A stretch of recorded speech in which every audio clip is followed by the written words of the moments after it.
Hi guys, so I just revamped this hair and it's looking all glammed up and all alive. This hair is over 5 years old. It's fully done and washed and everything. But the only thing now is to tint this a little. If you can see, it's super bright. It's not actually blending with my color, and it won't even blend with the owner's color because we're the same color. So I'm going to show you how I'll quickly tint this to make it look brownish like my skin tone. And yeah, and then you're all set to rock and roll. You can rock this hair anywhere, middle part, side part, any part you choose. So let me just show you how to tint your hair quickly without using too much energy. Yeah? Okay, let's go. So I'll be using my foundation and my got2be spray. So I'll be showing you how I do this thing and use both of them. Yeah.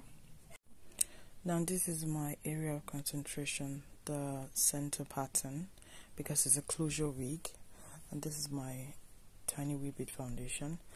I'm going to be using my brush, my foam rather. I'm not going to be doing too much, and to highlight the areas I know will be really transparent, and maybe the tip just down here.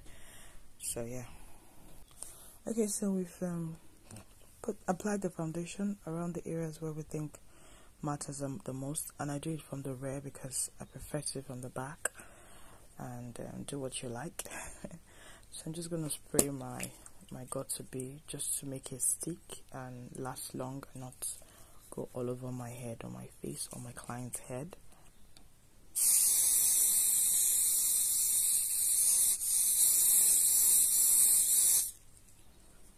Then we just leave this to dry. Yeah. So now this is the finished look. See? Now it's actually blended into my skin. I don't put too much. It's just so it doesn't look too artificial. Now this is what it looks like.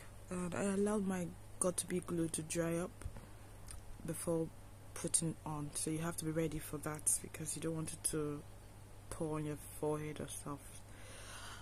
So tell me if you're gonna try this technique, right?